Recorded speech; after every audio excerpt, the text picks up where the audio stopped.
Okay. Good morning and welcome to the September 23rd Sacramento County Public Health Media Briefing.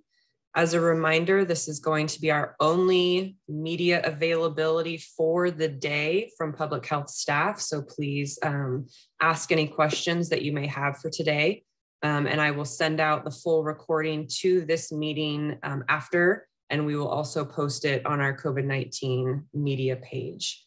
So with that, I will go ahead and throw it over to Dr. Cyrier. Good morning, everyone, and thank you for joining us. So I'll start with the numbers. We are at 146,789 cases of COVID-19 reported to Sacramento County. These are numbers as of yesterday. We are averaging about 300 cases, 300 to 400 cases per day. And we are seeing a steady decline. We've had this decline for at least 2 weeks now. Our case rate is at 22.3 per 100,000. With the deaths, we are at 2,113 deaths, and we are averaging about 8 deaths per day. With vaccination, and this is looking at the entire population of Sacramento County, we have a vaccination rate of 54% of individuals fully vaccinated and 60% total of partially vaccinated. Lastly, with the cases with the children, we are still seeing a slight increase. They still constitute about 20% of the cases being reported to us, but the hospitalizations for children has remained low. And with the hospitalizations, again, the numbers are declining as well, and they are below the 400 mark, as well as ICUs are below 100. With that, I will turn it over to Rachel to talk about immunizations. Hey, good morning. Last week, we talked about our upcoming flu calendar, and so I wanted to let you know that our public health flu calendar is now posted on our website, which can be found at www.sacvax.com. Any changes to the schedule or additional dates that we add will be updated there. So that's a great place to go and look, and we encourage people to check back there regularly. As I mentioned last week as well, we are going to begin a dual vaccine strategy where we offer both COVID and flu vaccines at our community clinics. And so our first combined flu and COVID clinic is next Tuesday in Cortland. We're offering flu shots for persons 6 months and older, as well as COVID vaccines for those who are 12 and over. Co-administration of flu and COVID vaccines is safe. The CDC made that announcement earlier this year. We do encourage people to be vaccinated against both illnesses, and both of those are illnesses that often surge during winter months. And also wanted to mention that SACRT is still offering free rides to COVID vaccine clinics, and they're going to do that at least through the end of the year. So please take advantage of that if you're having difficulty getting to a COVID vaccine site. And of course, there's lots of questions about boosters, so did want to talk about that a little bit. Yesterday, the FDA did approve for Pfizer vaccine to administer a single booster 6 months after the completion of the primary series. And this is just for certain populations. And the 6 months needs to be 6 months after the second dose was administered. It's okay if it's been longer. We don't want people to think they've missed that window. So it has to be a minimum of 6 months after the second dose. The populations that FDA approved the vaccine for are 65 and over. Also people ages 18 through 64 who are at high risk of developing severe COVID-19, and those 18 and 64 whose frequent either institutional or occupational exposure to COVID puts them at high risk of complications. And they did give some examples, but this is not comprehensive, but healthcare workers, teachers, persons experiencing homelessness that are in shelters, and those that are in congregate settings like prisons. Again, this is only for Pfizer vaccine. We do not know yet when Moderna or Johnson & Johnson will be approved for a booster, or if they will be. And with all that said, I do want to caution people, we do still need to wait for a couple of additional approvals. So the CDC Advisory Committee met yesterday, and they will meet again today to make a final evaluation of this information and make a recommendation as to who will get these boosters and what this schedule will look like. And then in California, we also have the Western State Scientific Safety Review Group that looks at the data again one more time before making a final recommendation. We do think we'll have both of those completed, hopefully by the end of tomorrow or over the weekend. We cannot begin implementing boosters until we have the recommendation of both of these committees. So I know people are anxious and want to get moving. We do caution you to just hold on just a little bit longer. We are still doing third doses of either of the mRNA vaccines, so that's Moderna or Pfizer, to those who have severe immunocompromising conditions. And again, we've kind of encouraged folks to go to their primary provider for that, where they really know their medical history, but they can come to a community clinic if they don't have a provider as an option. And that's it. Thank you. Okay, thanks, Rachel. That concludes our staff briefing. We can go ahead and open it up to questions now because of the volume of people in here. If we can not only utilize the raise your hand feature if possible, but also limit your question to one question if there are other people in the queue to ask questions, and then get back in line so that we can make sure to try to get to everyone's questions. As a reminder, this is the only media availability for public health staff today. So if you have a question, now is the time to answer or ask it. Go ahead, Lizzie. Hi, I was wondering, with this on the horizon for booster shots, do you think there's going to be a need to kind of ramp up? It sounded like some of the vaccine clinics and stuff have been scaling back as demand has lessened, but now are those going to need to ramp up again? Are there any efforts being made to do that right now? Yeah, we definitely have been looking at that and working with our partners. We have a much larger infrastructure of providers than we did in the beginning. Remember, we only had a few places that you could get vaccine. Again, this is only for Pfizer. So that's also going to narrow the population at this point, and only for specific populations. So we are working with providers and we will work to meet the demand as we can. We do encourage people to reach out to pharmacies and to their provider if they can, or to attend a community pop-up clinic. But we do have providers who previously held mass vac sites for us who have noted that it would be very easy for them to pivot and bring those back into production. We're not starting from scratch. We have all of the infrastructure ready if we need to. Go ahead, Alex. Hi, Alex from the SACB. Thanks. I wanted to ask, so I've started to see some other localities release disaggregated data for vaccination rates among children by race. I think it's of particular interest just because so many kids are now back at school fully, and we are seeing outbreaks at some school districts. So I was wondering if Sacramento County has got this data available, or is any sort of sense of what that data might look like? Hey, Alex, I'll just jump in real quick. We are able to pull that data. I'm in the process of getting it, and I will be able to send it out sometime today. Great, thank you. Lena? Hey there, good morning. I just had a quick question. I'm wondering if Sacramento County has noticed or experienced any shortage in the Johnson & Johnson vaccine supply. We're hearing reports of this starting to happen on other parts of our country. So I'm just kind of wondering what the status is here in Sacramento County. I can answer that. So we were not allowed to order J&J for a period of time. I think it had to do with production, and also there was an overabundance of vaccine sitting in refrigerators.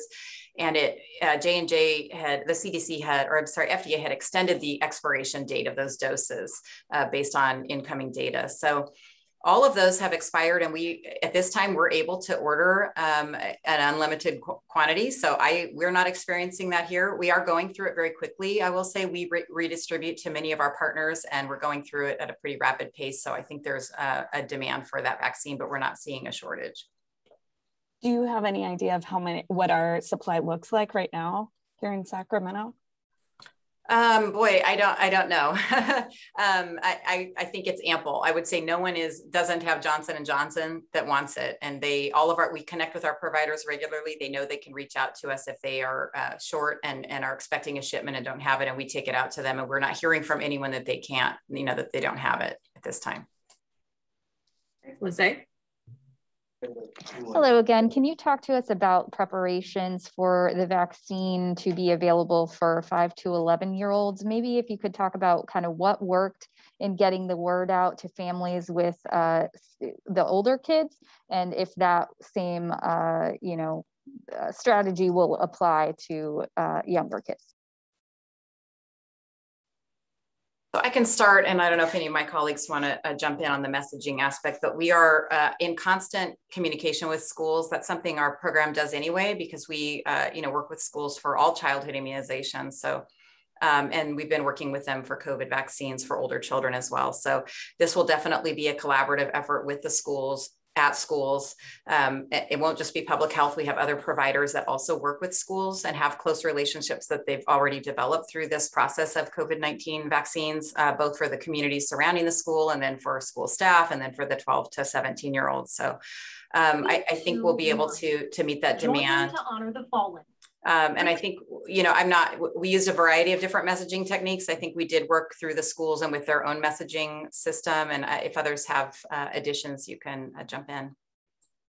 Yeah, just to add to that, we are reaching out to pediatricians as well, because we think that they will be very important for being able to provide vaccine to this age group. And we are also working with many community-based organizations that serve and work with the youth. So we are in constant communication and strategizing on how do we produce more education and resources. Okay, Lena, you have another question? Yeah. Hey there, this might be another question for Rachel. I'm wondering, once we do get the approval from those two different committees, whether it comes on Friday or Monday, whenever that happens, what's the county's plan for administering those boosters? Are we going to have specialized vaccine clinics primarily for boosters, or how can we explain that to folks expecting to get those boosters? So again, I would just emphasize, please, we would like people to reach out to the multiple options that they have. So the county is not the only vaccine provider. We will accommodate boosters if we can. We're still really working hard on first and second doses in underserved populations and those that are disadvantaged, and that's our priority. Boosters are important, but please try your provider, please try a pharmacy, go on myturn.com. There's, a number of places that you can get vaccine, and also our county website lists different locales that you can get vaccines. I do think additional providers will increase their capacity as well. So I think if we spread that out over all those different providers, I think we're going to be okay. Okay, Lizzie, you have another question? Yeah, just as far as booster shots for people who are immunocompromised, do you have any numbers on how many people in the county in that category have gotten a booster shot and kind of how that's been going? Are they getting an email or a phone call to notify them to go get it, or they just kind of have to reach out themselves? So I don't have that data, I'm sorry, but the health systems did reach out to their own patients, with communications, letting them know specifically that they would qualify for that. It's a pretty narrow number of, it's like 4 or 5 conditions that are not very common. I believe that communication was done with the health systems. People can certainly present and self-attest that they have that condition and get vaccinated. We're not checking medical records. Alex? Sorry, I was muted. I wanted to ask, so we are now, I know it's hard to think about it, but we're heading into fall. And obviously last summer, we had sort of that reprieve in September, as then we ramped pretty steadily into our worst spike. And I'm wondering, have you guys done any sort of analysis, or have you guys talked to other epidemiologists outside of even the counties to get a sense of what this winter might look like? Obviously, many people are vaccinated, so hopefully that would improve the situation. But also, many people were vaccinated this summer, and we had a pretty large spike in cases. So I guess I just want to get a sense of what we can sort of anticipate, or what is sort of on your radar for the coming months? Yes, we are checking with the state on that. They do have epidemiologists that are looking at the data and making projections. Of course, our hope is that we will not see another spike. I think what the big difference that we have this year as compared to last year is that we have a large percentage of our population vaccinated. As we mentioned, at least 60% of the total population in Sacramento County has at least one dose of the vaccine. So that is definitely going to help to protect and stave off any additional surges. But definitely we are waiting to see what the projections will be from the state.